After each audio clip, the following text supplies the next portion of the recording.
Allez, je pense qu'on peut commencer. Bonjour à toutes, bonjour à tous. Bienvenue dans ce nouvel épisode de webinaire Simco Consulting.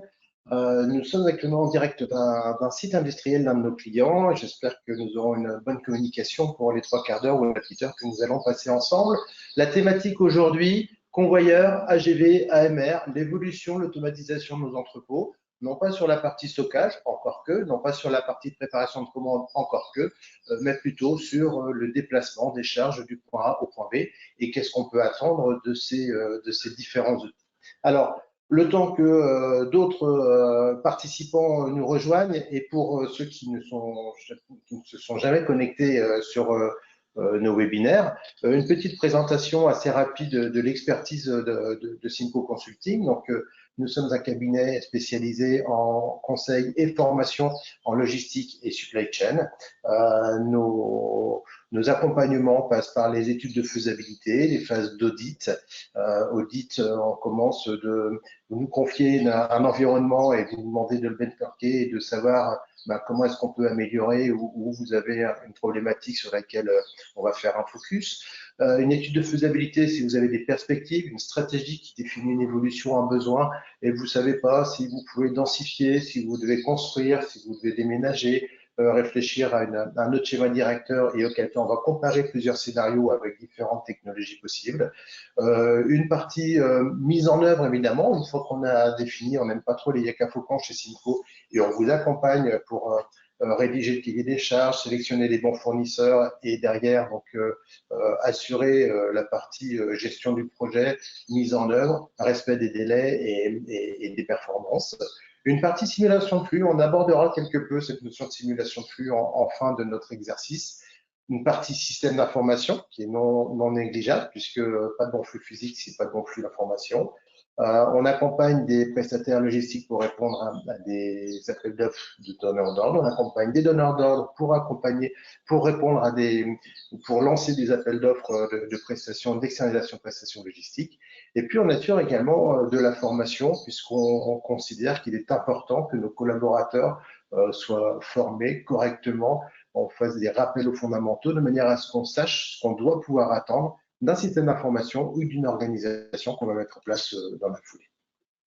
Deuxième pavé de l'expertise de Simco, c'est la partie supply chain. Donc, on va retrouver donc tout ce qui va être analyse des processus, décisions, quelques applications d'outils du Lean également, de manière à pouvoir lisser ces flux.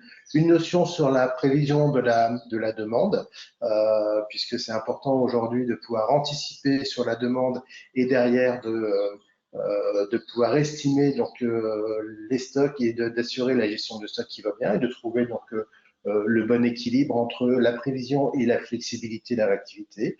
Une notion d'approvisionnement, d'ordonnancement. Nos entrepôts sont des usines aujourd'hui et donc il est nécessaire qu'on aborde cette notion d'appro d'ordre de manière très industrielle, entre guillemets 4.0, avec la partie donc système d'information et le tout donc peut s'accompagner également d'une formule de formation.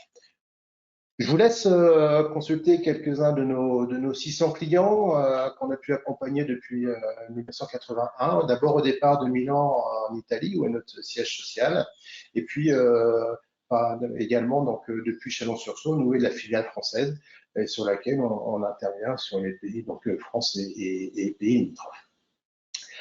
Voilà, donc des petits clients, des gros clients, des prestataires logistiques, des chargeurs de l'industrie, de la pharmacie, de la cosmétique, de l'alimentaire. On est présent dans de nombreux secteurs d'activité. Comme vous pouvez le voir, on n'a pas de format standard, on s'adapte à la taille de nos clients, aux besoins de nos clients.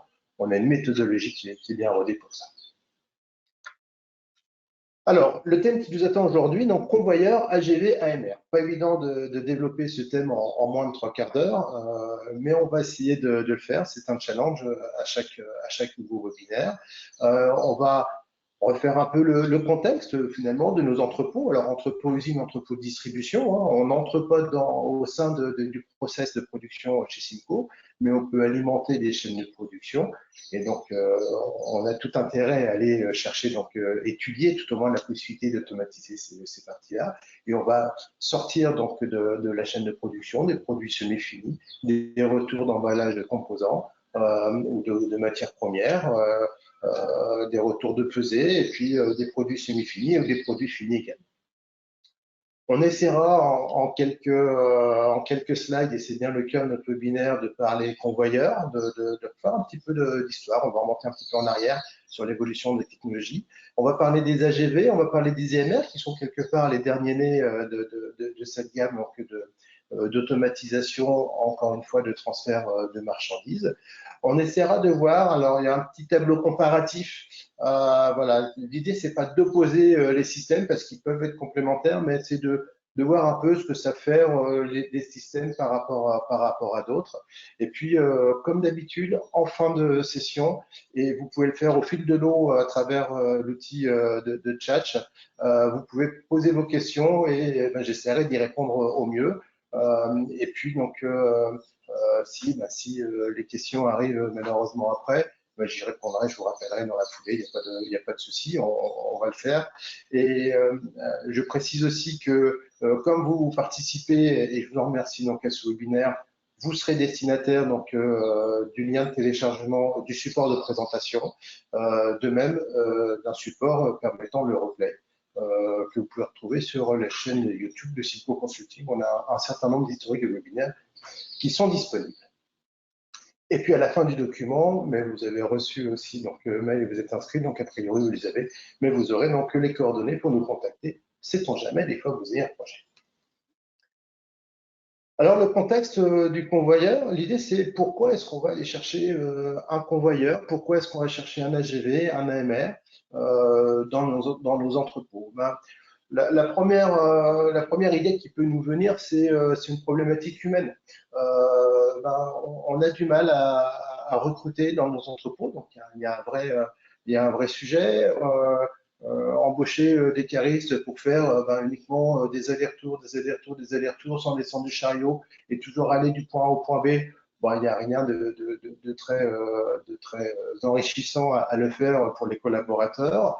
On peut avoir des fois des problèmes de saturation, de coactivité, on peut avoir des pics à passer. Donc tout ça, on va avoir une notion qui va être importante, qui va jouer à la fois sur l'humain et à la fois sur l'optimisation des surfaces, puisqu'on a aussi une raréfaction des surfaces et on a besoin de densifier nos surfaces de travail pour regagner de la capacité soit de production, soit donc de stockage.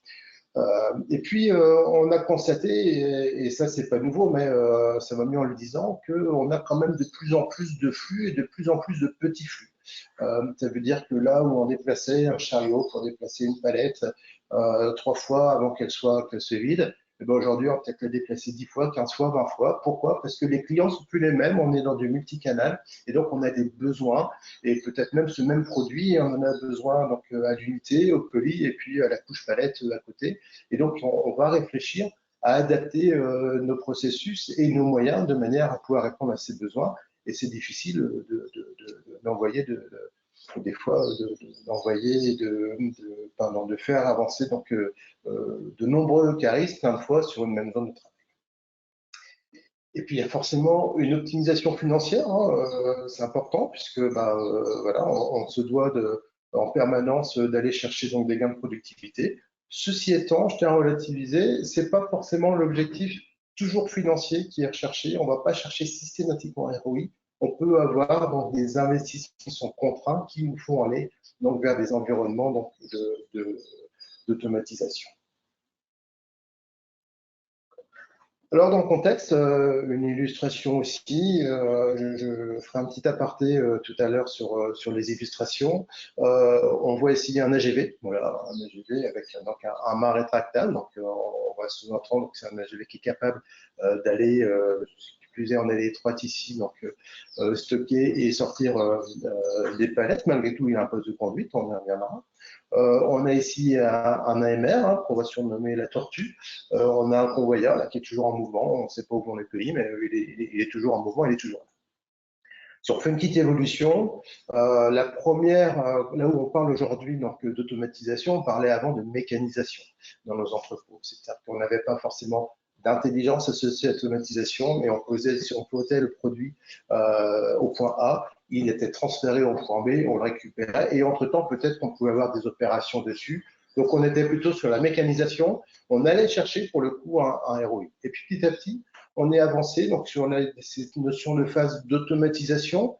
D'abord pour travailler sur la partie RSE, voilà, aménagement, conditions de travail, puisque avec l'expérience et les chariots de plus en plus nombreux sur les exploitations logistiques, on s'est rendu compte que on avait des gens qui arrivaient en deuxième partie de carrière et qui avaient donc des problématiques de TMS, des problématiques de dos et autres. Donc on a réfléchi comment est-ce qu'on peut donc aménager. Donc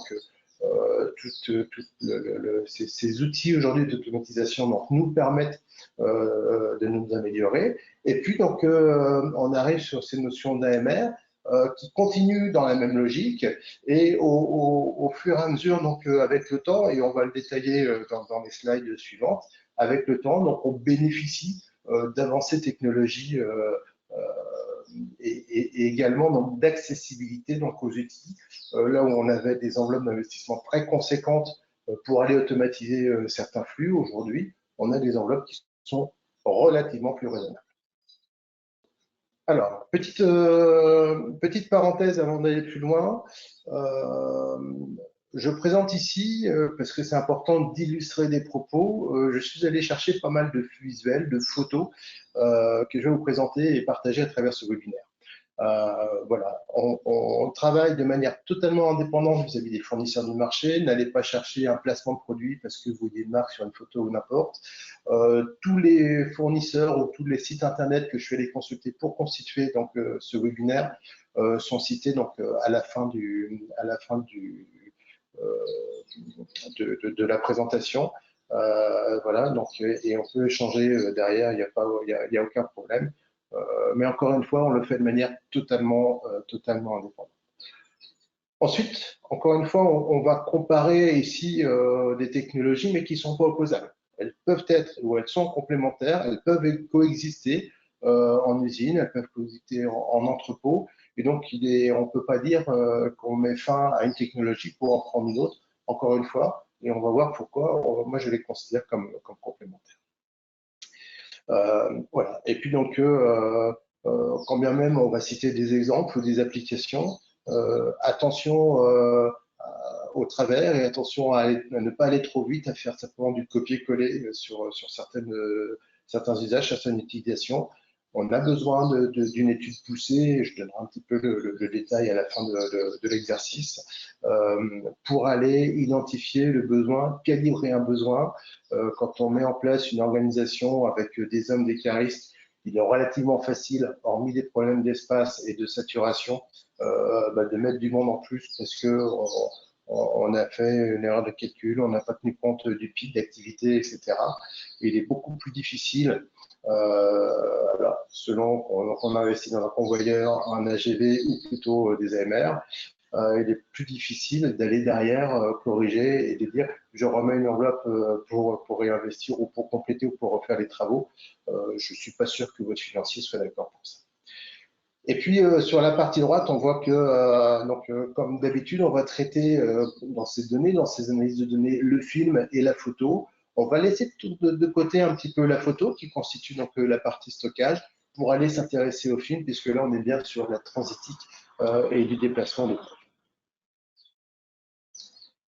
Je vous propose d'entrer dans le vif du sujet à travers les convoyeurs avec une jolie photo qui date de 1936. Voilà, on reconnaît Charlie Chaplin avec donc cette image du film Les temps modernes. Et quand il faut serrer des boulons sur une pièce, eh bien les pièces circulent sur un convoyeur. On était déjà donc depuis les années, le début du XXe siècle, je crois que c'était dans les années 1910, on a vu apparaître des convoyeurs qui servaient à déplacer, à transporter des marchandises ou des matériaux d'un endroit à un autre, et plutôt sur des sites industriels. On ne parlait pas d'entrepôt à l'époque, on ne parlait pas de logistique. Et puis donc, ces convoyeurs ont été mis en place en même temps finalement que l'arrivée du taylorisme L'idée étant donc, de maximiser, en termes très éco-scientifiques, on va dire, maximiser l'efficacité et la productivité donc, des opérations industrielles. Donc c'est là que sont arrivés, donc ont commencé à arriver donc, une combinaison d'organisation scientifique du travail, d'automatisation, et donc pour apporter des gains importants, réduire des coûts et augmenter surtout la capacité de production. Les quelques visuels ici que l'on a sous les yeux nous montrent donc qu'on peut avoir des convoyeurs plutôt sur la partie palette. On va plutôt être sur des convoyeurs qui sont relativement bas au sol, à 30-40 cm du sol, qui vont donc ici par exemple sortir d'une ligne de production. Ces palettes sont prêtes à aller à être rangées. On peut constater que ce convoyeur peut constituer un buffer pour la production. Voilà, ce qui évite d'avoir un cariste en permanence sur une sortie de ligne ou un AGV ou un AMR en permanence sur cette ligne à sortir donc les produits avec une forte intensité. On peut ici aménager un certain rythme de travail et peut-être faire cohabiter plusieurs lignes de production. Autre exemple de convoyeur qu'on a sur la partie droite, où ici donc on a un système donc, plutôt de bail, donc petit volume. Donc ici on voit qu'on peut avoir on va avoir une approche distincte entre je convoie de la palette, je convoie du petit volume ou je convoie du hors gabarit, parce que voilà, convoyeur pas évident le hors gabarit, mais AGV derrière va savoir faire. Et ici donc on a un système avec un système de ce qu'on appelle de garde préparation, c'est-à-dire que on a un convoyeur qui est central, qui convoie des bacs. Chaque bac a une étiquette, a une traçabilité. Quand le bac passe par un port de travail, donc par un poste de travail, pardon, il y a un flashage d'une puce RFID, d'un code barre, d'un QR code. On va regarder si ce bac est concerné par la marchandise qui est stockée, donc dans un périmètre qui correspond à ce poste de travail. Si c'est le cas, il se décale sur un convoyeur et il attend donc l'intervention de l'opérateur qui, quand il a fini, il va quitter et va renvoyer le bac par le convoyeur central. Et si ce n'est pas le cas, donc le bac doit passer tout droit, potentiellement jusqu'à la prochaine gare ou jusqu'à l'activité de farming. Et ça me fait penser qu'on a un webinaire qui s'annonce très prochainement justement pour le détail de la farming et l'optimisation des coûts de transport. Revenons nos convoyeurs et à l'évolution technologique. Les convoyeurs qu'on a aujourd'hui sont de plus en plus fiables. Ils ont une technologie qui est relativement simple, de plus en plus riche, mais relativement simple sur cette partie de mise en œuvre. On est beaucoup sur la mécanique et évidemment un peu d'électrotechnique. On transporte des palettes, on transporte des colis, on peut transporter du vrac, puisqu'on peut avoir des convoyeurs à rouleau, des convoyeurs à bande, des convoyeurs à godet. On voit aussi des convoyeurs parfois là, dans les cimenteries qui prennent le sable et la matière en vrac et qui vont la déporter dans un silo. Et puis les convoyeurs, là où on a l'image d'un convoyeur qui est fixé au sol et qui, pour le coup, va empêcher de la circulation, va couper un flux et une opportunité de passage dans nos entrepôts. Ces convoyeurs sont de plus en plus mobiles, entre guillemets, et sont de plus en plus flexibles. On voit ici, sur la photo de gauche, illustration de gauche, une personne qui passe à travers un convoyeur. Alors évidemment, ça demande la sécurisation et autres. Donc à travers un système d'ouverture du convoyeur. Donc ça ne l'empêche pas d'aller accéder à une zone de travail. Si vraiment on a des difficultés et on le retrouve facilement en cosmétique, en agroalimentaire, on peut faire convoyer dans des nacelles des colis, des cartons vides, par exemple, ici, prêts à être emballés, voire des cartons pleins. Donc, évidemment, il faut calculer la bonne capacité en termes de charge du convoyeur. Donc, on peut exploiter la partie haute de nos entrepôts qui, malheureusement, sont encore très peu exploités, de manière à pouvoir aller optimiser la surface au sol et prendre en compte ce besoin. On a des systèmes ici qui sont également modulaires. La troisième photo, en partant de la gauche de l'écran, on a ici entre plusieurs convoyeurs, on a des notions qui sont spécifiques pour des typologies de produits. ici du sac. On peut avoir des postes de pesée, on peut avoir des postes de contrôle à travers ces convoyeurs. Et on a aujourd'hui des fournisseurs qui font des convoyeurs qui sont ce qu'on appelle plug and play. Ils sont de plus en plus mobiles, ils sont posés. On a besoin de deux convoyeurs, de rallonger de 2 mètres, de 3 mètres, de 4 mètres, de faire une courbe. Et bien on va greffer ces convoyeurs comme des Legos, on va les brancher, plug and play, et alors un petit coup de baguette magique, et on peut démarrer assez rapidement. Autre système, si le convoyeur est fixe, évidemment, on a un système de pont ici qui permet de passer au-dessus en toute sécurité. À savoir également que les convoyeurs aujourd'hui, par rapport aux convoyeurs d'hier, utilisent une autre énergie. Ils sont passés en électrique, là où on était plutôt en air comprimé. Donc, on a des exploitations qui sont relativement calmes et apaisantes dans les organisations qui sont équipées aujourd'hui. Évidemment pas sans bruit, mais en tout cas beaucoup moins qu'autrefois. Et puis donc on a également donc des notions de détection, c'est que le convoyeur sait si on a des produits qui sont à transférer ou si on n'a rien, et auquel cas donc il y a des modes fonctionnement, des modes veille, des modes de coupure qui viennent là aussi optimiser donc cette partie de consommation de nos entreprises. Voilà, peu de choses de plus à dire sur les convoyeurs. On verra après donc finalement quel est l'usage qu'on peut en faire comparé à des systèmes qui sont un peu plus récents et qui arrivent aussi dans nos exploitations et qui se démocratisent entre guillemets de plus en plus. Alors, quand je dis récent, je ne suis pas sûr que le mot s'applique, puisque les débuts des AGV, c'est plutôt dans les années 50, 50-70. Là aussi, en transport des matériaux, plutôt sur les courtes distances et plutôt à l'intérieur des installations industrielles. Le G de AGV mentionnait une notion de guidage, guidage paramagnétique, guidage par ce qu'on appelle le fil de guidage, hein, donc un câble qui est enfoui donc, dans le sol et donc qui donne le chemin. Donc, ça veut dire qu'on a un chemin fixe qui est à parcourir donc, par l'AGV. Aujourd'hui, et on le voit dans la troisième photo en partant donc, de la gauche, on voit un AGV orange. Encore une fois, je ne cite pas de marque, qui a donc deux petites oreilles en bas derrière. Donc en fait, ici, ce sont des rails, ce sont des plots qui permettent aussi de guider à l'intérieur donc d'une allée donc cet AGV. On verra qu'aujourd'hui les AGV donc évoluent, mais que malgré tout, ce sont des outils qui ont un circuit qui est imposé et qui ont des difficultés ou qui ne sont pas prévus en tout cas pour sortir de ce circuit.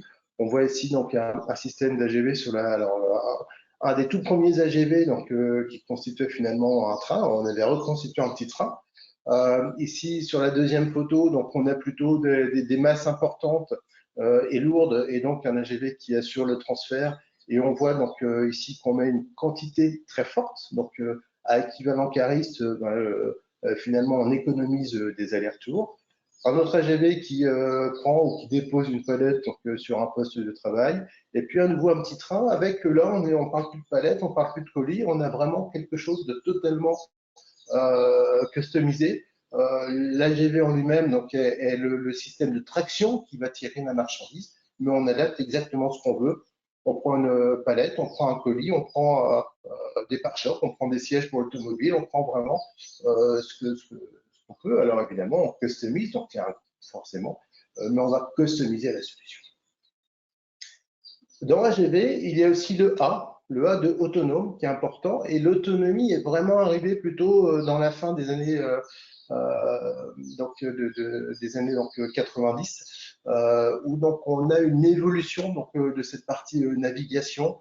On a commencé à pouvoir avoir donc des lasers, des capteurs infrarouges, de manière à pouvoir détecter aussi ces AGV. Et donc, eux vont se déplacer par rapport plutôt à des repères qu'on va fixer, donc qu'on va positionner donc, dans les locaux de travail.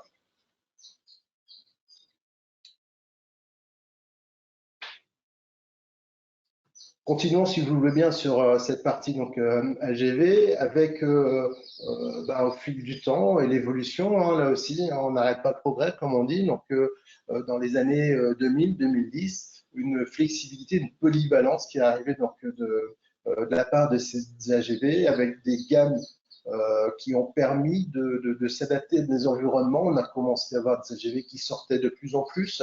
On a vu des AGV donc, qui sur le principe du 4.0, donc communiquer entre eux pour coordonner leurs mouvements. Donc, on a une partie de couche de système d'information qui est venue compléter, améliorer donc, cette offre. Et on voit aujourd'hui dans des entrepôts des flottes complètes d'AGV qui cohabitent sans avoir de problème particulier. Attention à cette cohabitation. Un AGV aujourd'hui, quand on le fait cohabiter avec des caristes, lui, il voit un obstacle qui s'arrête. C'est sa spécificité, on verra, contrairement à un AMR. Un AGV voit un obstacle qui s'arrête. Donc, si on est dans une partie d'entrepôt ou d'activité où il y a pas mal de caristes en ligne, ben, le produit que vous allez confier à votre AGV va s'arrêter sans arrêt. Il va mettre beaucoup de temps à arriver dans sa destination. Et pareil sur l'AGV de retour, qui plus est, s'il est à vide ou s'il a des emballages vides. Voilà. Dès l'instant qu'on a le moindre obstacle, on s'arrête par sécurité. Il n'y a pas de contournement. On est toujours, encore une fois, sur des AGV, sur des circuits bien identifiés. Et en général, on voit une trace au sol au bout d'un certain temps. On voit bien que l'AGV passe exactement sur telle direction, tourne à gauche, tourne à droite, fait demi-tour, etc. Aujourd'hui, donc, on les connecte de plus en plus. On arrive à optimiser donc des gestions d'entrepôt. On les connecte avec donc des capteurs IoT, l'Internet de l'objet. Et donc, on va améliorer les capacités de navigation, mais on reste encore une fois sur des passages relativement fixes et imposés. Alors, si on regarde donc, ces AGV, alors je ne peut-être pas revenons en arrière ici pour voir des exemples. Donc, une flotte d'AGV côté gauche, qui sont prêts à prendre des palettes qui vont sortir de production, par exemple.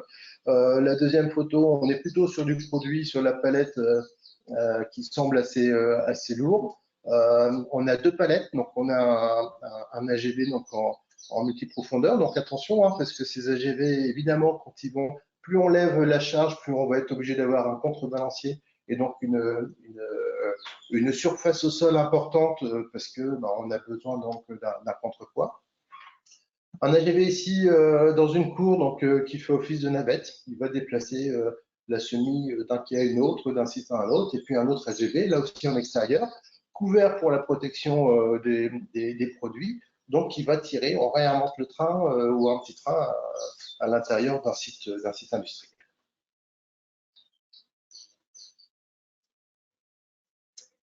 Nos AGV évoluent dans le temps.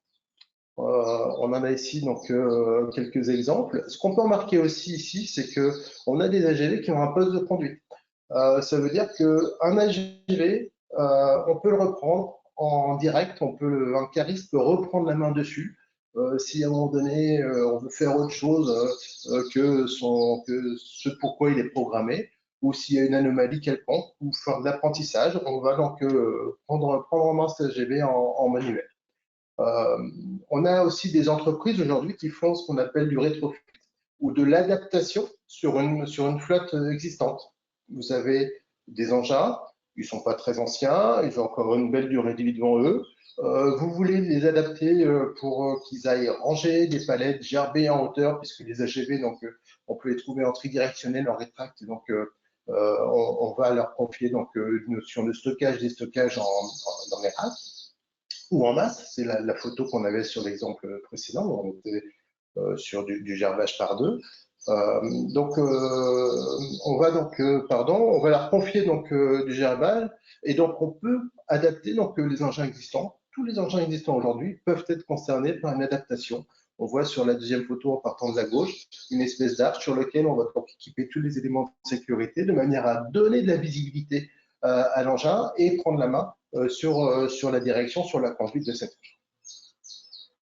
Alors, aujourd'hui, avec l'évolution donc de la technologie, on a une meilleure gestion de la charge, on a des meilleures batteries, donc on gagne en autonomie. On peut avoir ce que j'appelle des travaux décalés possibles, c'est-à-dire qu'on peut avoir un buffer, un convoyeur par exemple, qui va cumuler des produits donc prêts à ranger, mais au lieu de les faire en journée en même temps et en parallèle que des caristes, on va appuyer sur le bouton et on va demander à l'AGV de ranger ces produits-là la nuit. Et donc, on va le laisser tout seul opérer dans l'entrepôt la nuit pour aller ranger des produits ou pour faire du réapprovisionnement picking, etc. Donc, c'est quelque chose qui est tout à fait possible avec les AGV aujourd'hui. On peut travailler en hauteur, djempage en rack, djempage en masse. On va équiper donc soit de fourches convoyeurs ou d'autres systèmes totalement totalement adaptés. Donc c'est ce qu'on a vu tout à l'heure également. On peut faire les petits trains. Voilà. Donc tout ça, ça fait partie des avantages qu'on va trouver sur les AGV. On peut faire de la charge lourde, voire très lourde. Alors évidemment, plus on monte en capacité et plus la facture va être salée à la fin donc, sur cet AGV, mais c'est parfois utile quand on a des produits lourds, dangereux, sensibles, pas très stables, d'adapter un AGV pour faciliter donc, ce transfert. Encore une fois, et on l'a sur la petite synthèse en haut à gauche, on a une zone dédiée. Donc on limite, on évite la coactivité, mais idéalement, il faut une zone dédiée donc, pour faire fonctionner nos achats. Parlons maintenant, si vous voulez bien, des AMR. Les AMR, Autonomous Mobile Robots. Alors là, on parle de robots, on parle plus de véhicules guidés et autonomes, on parle vraiment de robots mobiles. Ils sont arrivés plus récemment, dans les années 2010, et ils se démocratisent de plus en plus. Pour ceux qui se sont rendus sur le salon SITL récemment ou un salon type Logimat, ben, on voit énormément aujourd'hui de producteurs et d'offreurs de solutions donc, sur ces notions d'AMR qui viennent amener une souplesse d'organisation dans nos entrepôts et répondent aussi à un besoin de transfert de produits du point A au point B. Mais la grosse différence par rapport à l'AGV, c'est qu'ils sont plutôt conçus pour être des véhicules qu'on appelle cobo, c'est-à-dire qu'ils sont prévus pour la coactivité, pour le fonctionnement avec les opérateurs qui sont sur les mêmes quais et dans les mêmes unités de travail. Ils sont nativement équipés donc, de capteurs, de systèmes de navigation. Et là où on a une trajectoire fixe qui est définie pour un AGV, l'AMR, lui, va lui-même définir, optimiser, calculer donc sa trajectoire. On peut lui donner des limites, évidemment, mais il va avoir une notion donc, qu'on appelle le machine learning, d'auto-apprentissage. Et donc, au fil du temps, il va trouver son fonctionnement optimum par rapport donc, aux missions qu'on va lui confier. Ce sont des engins qui voient, entre guillemets, hein, donc qui perçoivent l'environnement, ils ont la cartographie, ils optimisent leur trajectoire, ils optimisent les charges de batterie quand ils ont besoin, donc ils vont ce qu'on appelle biberonner sur des postes d'attente. Et donc, on voit ici sur les illustrations quelques exemples où on peut soulever une étagère, où on peut soulever donc, une palette ou un support donc, avec des colis dessus.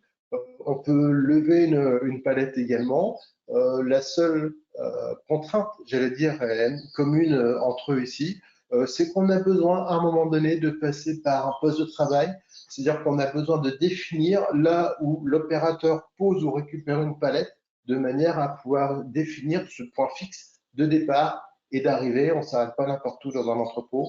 On va sur un poste picking, on va sur un poste de prélèvement, on amène sur un poste de pesée. On amène sur un poste de travail quelconque, mais en tout cas, on ne s'arrête pas n'importe où et on a besoin de positionner correctement ces interfaces. Les AMR aujourd'hui permettent d'accompagner les préparateurs sur le picking. Voilà, ce sont des robots suiveurs entre guillemets. Ils permettent, alors certains fournisseurs donc font un pack entre guillemets donc qui inclut à la fois la partie robot et la partie étagère avec une logique donc, de préparation donc en goods to man. Là, quand je disais tout à l'heure qu'on n'entrait pas dans le détail, soit du stockage, soit de la préparation de commandes, ben, on voit que les AGV peuvent aller stocker en hauteur ou en masse ou en rack, et puis les AMR peuvent amener des étagères sur un poste de préparation avec toute la partie intelligence qui fait donc du bout sous personne. Et donc on peut avoir donc, ces cas d'usage qu'on voit ici sur les photos. L'intérêt de l'AMR, encore une fois, c'est qu'ils naviguent de manière autonome, ils évitent des obstacles puisqu'ils ont cette vision, même dans le noir, ils peuvent travailler. Et puis donc, ce qu'on appelle les tortues hein, aujourd'hui, ben, au départ, on était plutôt sur des colis parce qu'on était sur des outils de petite dimension avec une faible capacité donc, de charge. Aujourd'hui, on arrive sur des palettes, sur des charges beaucoup plus forte. On peut soulever des étagères, on peut soulever des bacs comme on le voit ici, des cartons. Donc, et puis donc passer de zone de travail en zone de travail. Donc on revoit aussi l'intérêt, c'est qu'on revoit aussi donc les stratégies de préparation de commandes, de consolidation donc de préparation à travers ces outils. Et encore une fois, ils sont faits pour être des cobots, aider donc avec la collaboration en machine. Les AMR aujourd'hui équipent des entrepôts, mais ils sont aussi utilisés en télésurveillance. Quand il y a une alarme incendie, quand il y a une alarme intrusion, c'est pas forcément un maître chien qu'on envoie avec son chien pour aller voir ce qui se passe au niveau de la porte. On peut envoyer directement un AMR qui va aller donc filmer, être équipé de capteurs de fumée, de capteurs de gaz, etc. pour aller voir ce qui se passe sur la zone qui est détectée. On les utilise aussi pour du nettoyage. Aujourd'hui, on peut avoir des AMR qui sont simplement des aspirateurs et qui se déplacent dans la maison, dans l'appartement, donc quand on n'est pas là. On vient livrer les colis en zone urbaine. Alors attention, il y a une législation derrière, mais c'est quelque chose qu'on commence à voir. Et puis on peut en avoir également qui s'occupe de tendre la pelouse quand on est au travail. Mais là, on sort du périmètre de la logistique et de l'industrie. Alors, ces AMR, on a encore quelques illustrations. On voit qu'on a quand même des postes de travail, on voit qu'on soulève des charges, soit de la palette, ici du box. Ils ont donc certains avantages quand même, hein, c'est qu'ils sont encore une fois directement équipés, donc bénéficient donc des avancées 4.0, donc de la communication. Donc, on peut avoir des flottes énormes d'AMR. Ils bénéficient donc d'intelligence artificielle. Alors, attention à ce qu'on appelle l'intelligence artificielle, hein, mais en tout cas, on voit que ce sont des outils qui sont plus intelligents aujourd'hui que les AGV donc hier. Ils ont un itinéraire qui est libre, ils détectent les obstacles, ils sont faits pour cohabiter donc avec des opérateurs. Ils ont cette taille restreinte qui leur permet aussi de faire un demi-tour sur place à 360 degrés, qui permet vraiment d'optimiser derrière de la surface de travail. Aujourd'hui, ils sont encore très plats, on le voit, ils sont encore plutôt destinés à des travaux intérieurs, mais je pense qu'on ne va pas tarder à en voir qu'ils sauront sortir, à condition bien sûr de sécuriser la charge. C'est des solutions qui sont plus légères à mettre en place, plus faciles à mettre en œuvre, qui sont quelque part aussi moins coûteuses que des AGV. Ça nécessite là aussi évidemment un bon système d'information. Mais en tout cas, c'est des solutions qui nous permettent aujourd'hui d'amener de la flexibilité et d'avoir des projets à relativement court terme dans nos entreprises.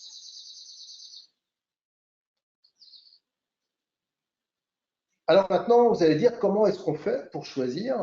Est-ce qu'on garde nos caristes? Est-ce qu'on investit dans du convoyeur? Est-ce qu'on va chercher des AGV, des AMR? Donc, difficile de comparer encore une fois toutes ces technologies qui ne sont toujours pas opposables. Je me répète un peu, mais elles ne sont pas opposables. Et donc, plutôt que reprendre les différents slides que je viens de proposer, j'aurais élargir un petit peu et refaire à la fois une synthèse et un complément d'information. En termes de technologie, nos outils sont de mieux en mieux équipés et sont donc les convoyeurs hein, sont de mieux en mieux équipés. Et puis au fur et à mesure qu'on avance dans le temps, on bénéficie quand même de manière native et c'est important, c'est-à-dire qu'on n'adapte plus une technologie sur un matériel, mais il est natif. Les fameux pure players entre guillemets, et donc les AMR bénéficient donc pleinement de cette évolution. Les AGV commencent à en bénéficier aussi. Si on prend un avantage qu'on peut regarder dans chaque catégorie, un convoyeur va nous permettre de constituer un buffer de stock important en sortie de production, en préparation de chargement, etc. L'AGV va nous permettre de gerber, chose que l'AMR ne fait pas. Il commence à soulever un petit peu, à aller sur du niveau 1 avec un système donc, de ciseaux, mais ils ne sont clairement pas destinés à ça. L'AMR, lui, va plutôt privilégier le mode cobo, donc le travail en collaboration donc avec un opérateur. Ce n'est pas une obligation, mais en tout cas, on peut le faire. En termes d'infrastructure, évidemment, les convoyeurs, on a vu, hein, ils sont fixes, ils sont fixés au sol, de moins en moins. Aujourd'hui, on a des convoyeurs, encore une fois, qui sont mobiles. On n'a pas parlé non plus des convoyeurs qui nous permettent, qui sont sur roue, et qui nous permettent d'aller faciliter le dépotage d'un conteneur ou l'empotage d'un conteneur. Et donc, un convoyeur donc, qui va s'étendre pour aller jusqu'au cœur de la zone de réception ou de la zone de préparation, faciliter à la fois. On amène donc une notion RSE et d'amélioration des conditions de travail. L'AGV nécessite une infrastructure de repérage, donc au mur, au pied de rack, au sol, pour se repérer, là où l'AMR n'a besoin quasiment de rien pour fonctionner. Les utilisations possibles donc, en hauteur pour les convoyeurs, c'est-à-dire qu'on peut exploiter donc, la hauteur et les plafonds des entrepôts. L'AGV peut sortir. Les AMR sont plutôt sur des surfaces, permettent des utilisations sur les surfaces restreintes, donc de diminuer le besoin en surface donc, pour cette partie de transitique pour autoriser plus de surface derrière de travail, de stockage, de préparation, de poste, etc. La maintenance est plutôt facile sur les convoyeurs. Elle doit être régulière et comme un système automatisé sur les AGV, donc un peu plus lourde. Elle est plutôt minimale sur les AMR. Alors, il va falloir qu'on ait un petit peu plus de recul par rapport aux batteries et autres. Et puis ça c'est important et ça fera un lien avec la notion d'étude de faisabilité quand on réfléchit à la possibilité d'investir dans de tels systèmes. Le passage des pics d'activité. Alors, le convoyeur va plutôt évacuer les produits. Voilà, ça veut dire qu'on doit avoir la bonne cadence et on doit avoir derrière les bonnes personnes ou les bons outils pour évacuer, pour vider le convoyeur en cas de pic. Donc là, ici, on peut rattraper donc, par une flotte derrière le convoyeur si vraiment on crache beaucoup plus de produits qu'habituellement en termes de pic d'activité. L'AGV va falloir anticiper sa flotte et la calibrer plutôt sur le seuil haut du pic. Puisqu'il va être difficile, on a vu que c'était des outils qui sont quand même assez imposants, qui sont plus longs à mettre en place, qui peuvent être à un moment donné donc customisés. Et donc, on va falloir calibrer une flotte pour pouvoir passer donc nos pics d'activité anticipés. Et on ne peut pas mettre un AGV supplémentaire comme ça du jour au lendemain ou plus difficile. Les AMR sont des solutions plus light. Alors, si tant est qu'ils ne soient pas non plus customisés par rapport à une activité, on peut, et beaucoup de fournisseurs proposent donc un système de location court terme, c'est-à-dire que vous avez une flotte d'une vingtaine d'engins, et puis vous avez votre pic d'activité qui arrive, et donc on vous met en place 5 engins qui se connectent relativement facilement donc, au reste de la flotte, et vous pouvez continuer à travailler en prenant plus d'activité.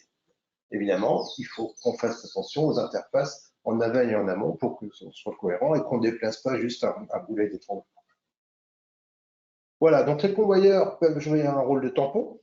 Ils peuvent s'interfacer aussi avec des AGV, des AMR. Ça, c'est important. Quand je disais tout à l'heure que c'était complémentaire, on peut avoir des convoyeurs qui sont des AGV qui sont équipés donc, de rouleaux qui peuvent traverser une allée, par exemple. Je récupère une palette au bout d'un convoyeur et je l'emmène sur un autre poste de travail. Je lui fais traverser l'allée, je l'emmène dans un bâtiment donc, à l'extérieur parce que je me connecte directement et je m'interface avec un propre convoyeur quand j'ai mon outil. Les AMR commencent légèrement à se lever, on en a parlé, et la conclusion un peu, ou l'idée qu'on peut avoir derrière, c'est finalement, est-ce qu'on va pas demain sur le marché avoir un rapprochement donc des AGV, des AMR, c'est-à-dire avoir cette technologie native des AMR qui vient bénéficier donc aux AGV et où finalement la distinction entre les deux outils sera plutôt le cas d'usage avec cet AMR plutôt travaillant au sol et l'AGV plutôt travaillant donc, sur des charges un peu plus lourdes et donc avec des travaux en hauteur.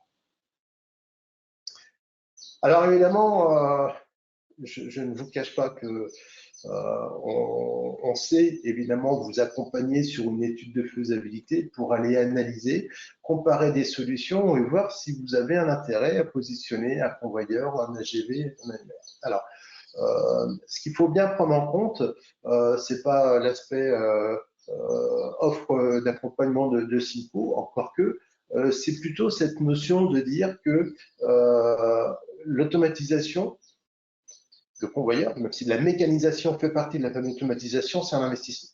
Et qu'on n'a pas le droit de se louper quand on investit des fortes sommes dans un entrepôt, parce que, encore une fois, on va avoir du mal à réagir et à modifier.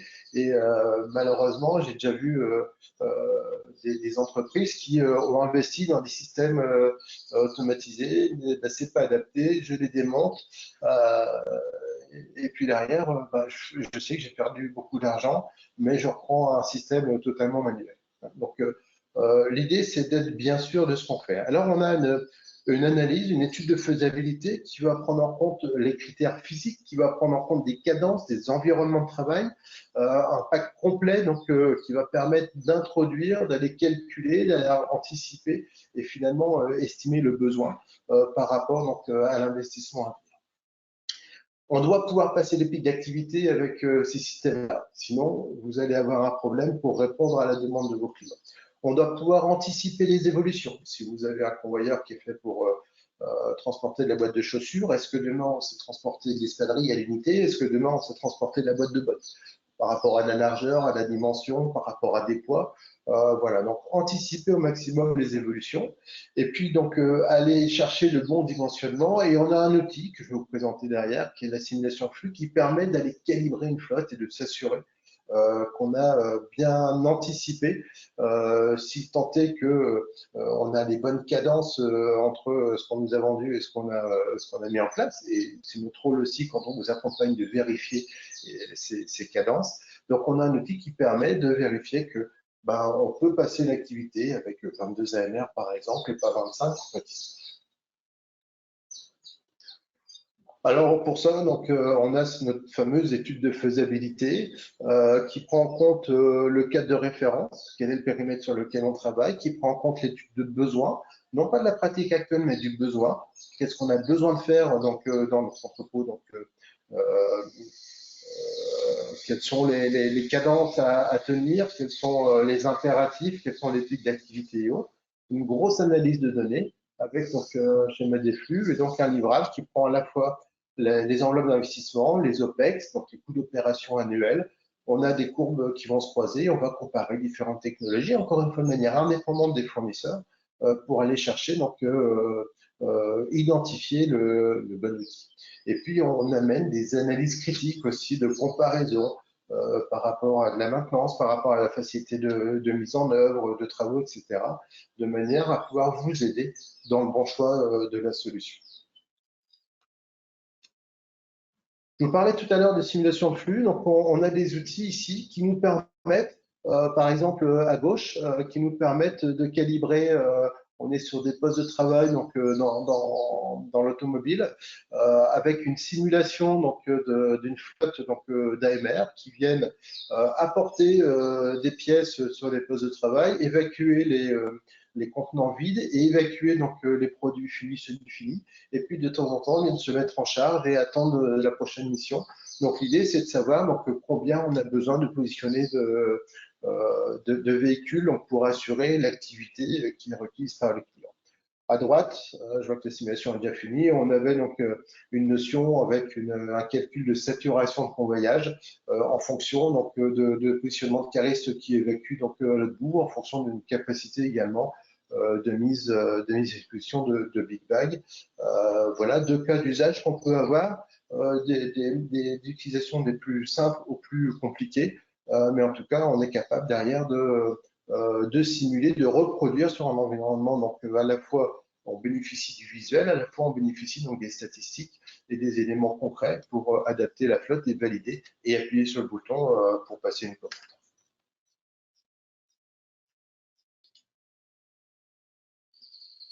Voilà, on arrive à la fin de ce webinaire. Donc, l'heure est aux questions. N'hésitez pas à poser vos questions.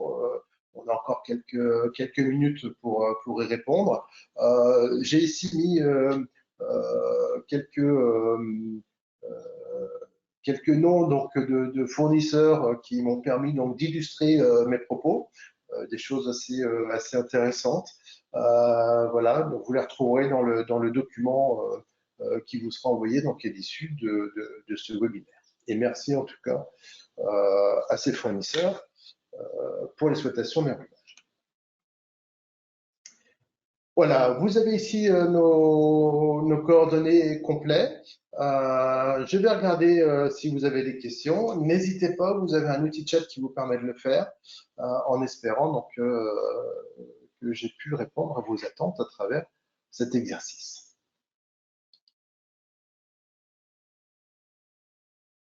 Alors, j'ai une première question qui est arrivée.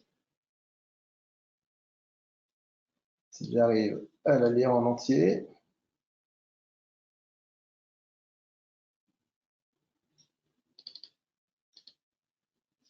Alors, là. J'en ai même plusieurs. Bon, alors une personne qui s'excuse, qui a quitté la présentation en cours de route, donc ça c'est vite répondu. Quel est l'intérêt, ah pardon, j'arrive pas. Quelle est l'interopérabilité avec les divers WMS? Alors en fait, aujourd'hui on a des WMS qui incluent une couche de ce qu'on appelle WCS, Warehouse Control System. Ça veut dire qu'on peut être amené soit à utiliser donc un outil de supervision, donc un système d'information de supervision du fournisseur de la solution, soit on peut arriver à les greffer et à les mettre en place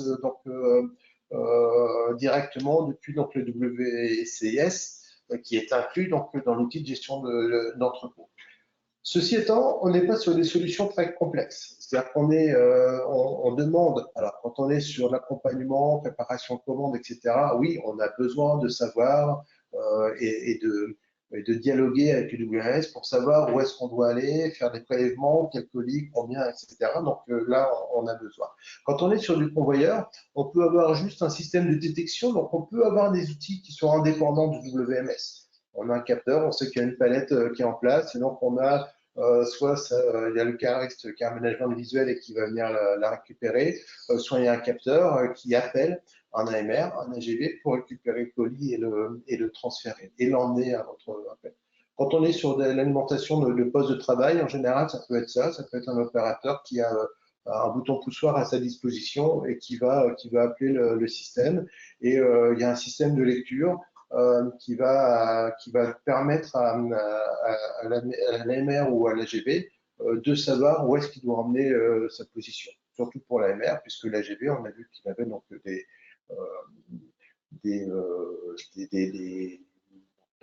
des déplacements qui sont fixes et prédéfinis. On peut également travailler de manière indépendante, c'est-à-dire qu'on informe les outils de la production du jour, on informe les outils de je veux mettre cette production à tel endroit, cette production à tel endroit, et donc on peut avoir aussi, on n'est pas obligé d'interfacer totalement ni un ERP ni un WMS, même si j'aurais tendance à le conseiller, on peut s'épargner des fois donc ces solutions-là quand on est sur des applications relativement simples.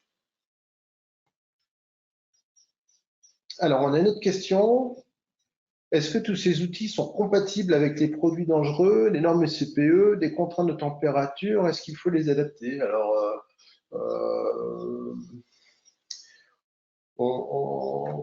il n'y a pas de vérité. Oui, ils sont compatibles. Il faut effectivement les adapter. Aujourd'hui, quand on parle de normes CPE, si on va donc à l'extrême, on est sur des environnements ATEX, par exemple. Très peu d'engins sont ATEX. Mais il y a des adaptations possibles, effectivement, avec des systèmes de protection. Quand on est sur des matières dangereuses, donc qui nécessitent, qui sont dangereux pour l'environnement plutôt, qui nécessitent un bac de rétention, il y a moyen d'équiper donc et de transporter directement la palette sur un bac de rétention.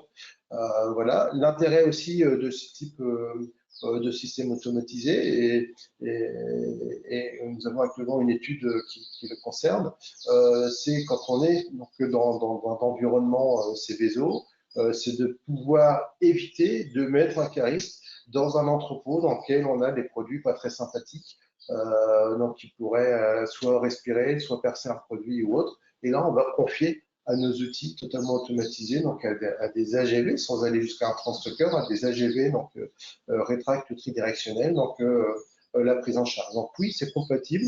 En fait, c'est comme ça fait partie du cadre de référence à prendre en compte dès le départ. On peut aller aujourd'hui dans des environnements froid positifs, on peut aller dans des environnements froid négatifs, donc aucun problème pour rentrer dans ces zones-là. Et là encore, si on rentre dans du froid négatif, ça évite qu'il y ait un opérateur qui rentre dedans. Donc on a un intérêt qui est à la fois donc optimisation de la surface et un intérêt qui est à la fois donc RSE, ressources et positionner nos opérateurs sur des tâches un peu plus nobles et avec moins de contraintes. Voilà, alors j'ai pas l'impression qu'il y ait beaucoup plus de questions. N'hésitez pas, vous avez ici mon adresse mail. Posez vos questions, c'est avec plaisir que je vous rappellerai. L'heure est donc venue de se quitter, 14h57. J'ai une autre question qui arrive. Voilà, restriction sur les environnements de matières dangereuses. Ben, quelque part, je viens un peu d'y répondre. Tout dépend du danger, finalement. Donc, en fait, c'est à chaque fois, c'est au cas par cas qu'il faut prendre donc le besoin et associer et comparer les meilleures réponses possibles. Voilà, nous sommes dans les temps, 14h57. L'heure est venue de se quitter. Merci pour votre participation. Bonne continuation, bon après-midi. À très bientôt et surtout, n'hésitez pas à nous poser des questions si nécessaire ou à nous consulter si vous avez des projets, des idées. Ça vous engage à rien. On peut mener une conversation ensemble. À très bientôt. Merci. Au revoir.